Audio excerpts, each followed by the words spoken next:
It may not jump off the screen at you on Sundays, but if you look closely or key in on one of the zoomed-in sideline shots when the players have their helmets off, you may notice that every NFL player's helmet is different. There is a limited number of models that they're allowed to wear, but there is no end to the alterations and adjustments that players will make to their equipment. While I'm sure that any given instance of a professional athlete acting finicky about something petty isn't overwhelmingly surprising to most fans, from an outsider's perspective, it is rather curious that so many of them have been outspoken about which helmet they wear and how they wear it. But this is something that we've seen brought up continuously over the years, whether it was way back in the day when the NFL first started to mandate players wear helmets, to the shift from leather helmets to more modern makeup, to the addition of early face masks and beyond.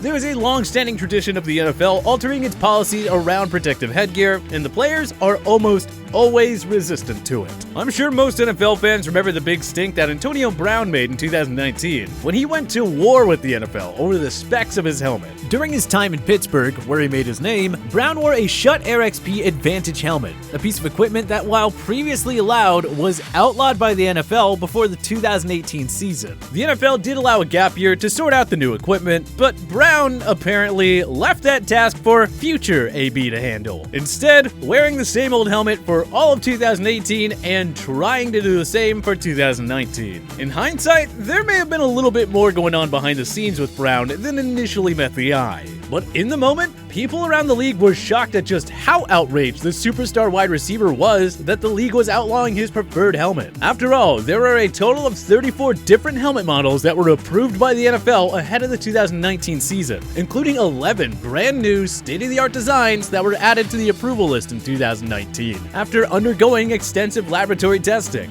But playing the part of Goldilocks, none of them seemed to fit Brown just right. So much so that he even threatened to quit, which again at the time was a shocking move. And when that didn't work, Brown decided to take it to the courtroom and get his lawyers involved. He filed a grievance with the NFL, hoping that it would allow him to keep wearing that specific helmet. But much to Brown's chagrin, he lost the arbitration hearing. But let's put all that craziness surrounding the Antonio Brown saga aside for a second, though, because he was certainly not the only player that was unhappy they had to change up their gear. The same legislative change that forced Antonio Brown to change his helmet also affected Tom Brady, who explained the situation as such. "I still wear a very old helmet, probably out of habit," Brady said via ESPN.com. "You talk about how behavioral changes are hard. I've tried new helmets and I'm like, doesn't work, get that out of here. You just have to get comfortable with it."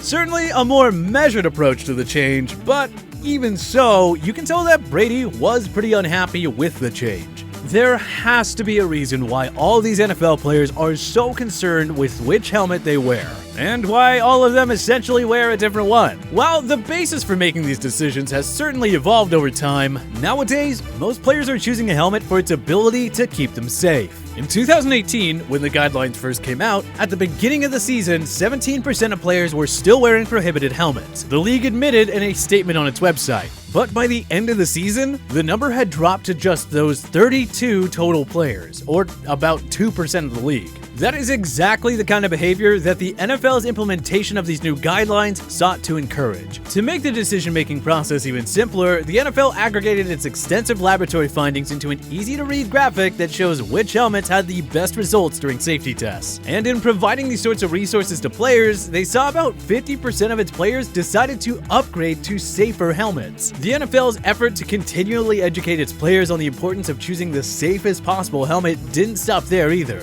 Ahead of the 2019 season, they still had a quarter of the league that was wearing helmets in the yellow or red performance zones. So, the NFL implemented an action plan to try and get its message across to the players. Every team received a list of their players who wore helmets in the yellow or red categories, and the Players Association reached out to each player individually to discuss helmet options and are working with each individual team's equipment manager to help share the findings from the study and consult the players on which recommended helmet they should switch to. The goal, of course, being to mitigate the risk of head injury as much as they possibly can. The sad truth is that the risk will never be completely removed from football. The two are inextricable. But the NFL's findings suggest that these new and improved helmets do make a significant difference, as the players wearing the helmets in the green category had a lower concussion rate between 2015 and 2018. And even if the players don't really care about the health risks, that should speak volumes to them, because in order to lock in a long-term deal and really make the big bucks, players need to prove that they can stay on the field. Teams simply don't offer long-term contracts to injury-prone players. So hopefully, more and more players will continue to make the switch to safer helmets. Some players themselves have actually started to take to the helmet industry, which, I'll be honest, is not something I anticipated. More than a handful of current and former players, including some pretty legit names like Aaron Rodgers, Alex Smith, Russell Wilson, Doug Baldwin, Roger Staubach, and Jerry Rice, have all invested in a Seattle-based football helmet company called Visus. The technology-first helmet company got its toes in the NFL and NCAA waters for the first time in 2017, when a handful of players, including the aforementioned Baldwin, started to sport their 0-1 model. By the end of the 2019 NFL season, more than 3/4 of all NFL teams have a starter who wears a Visus helmet. At the college level, somewhere in the neighborhood of 180 programs have deals with Visus, which was up from 125 the previous year. The company has also made a pretty sizable impact at the youth level, producing a $495 youth helmet that was ranked #1 overall in Virginia Tech's football helmet safety ratings by a significant margin, and was named to Time Magazine's 100 Best Inventions of 2019. They have unfortunately since undergone some significant financial stress, as the massive amount of capital that they invested in developing their technology has outpaced their production, and frankly, the size of the market itself.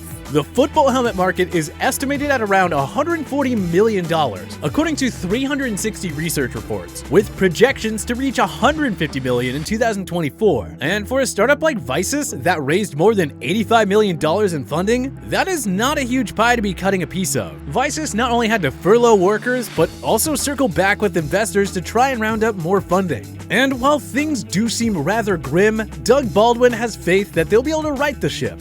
From a human element, I know the frustration is there. I want to reiterate to everybody that we are working diligently to make sure that this does not happen again, and that the process from here on out is being taken care of in a very transparent manner. We will get this turned around. So, while many of the NFL's players are wearing different helmet models with different alterations from one another, the players themselves are now pretty much locked into 1, maybe 2 helmets a season at the absolute maximum. This is largely due to a rule that the NFL announced at the onset of the 2013 NFL season, when they released a memo that significantly limited the number of games we see teams rocking awesome throwback uniforms in. The NFL said the following: "We have communicated the change to those teams that are planning to wear throwback uniforms for at least 1 game this season. Teams may continue to wear throwback uniforms under league guidelines, but players must wear their regular helmets. The outside of the helmet can be modified by removing or replacing decals, as long as it does not affect the integrity of the helmet." Which is basically a long way of saying,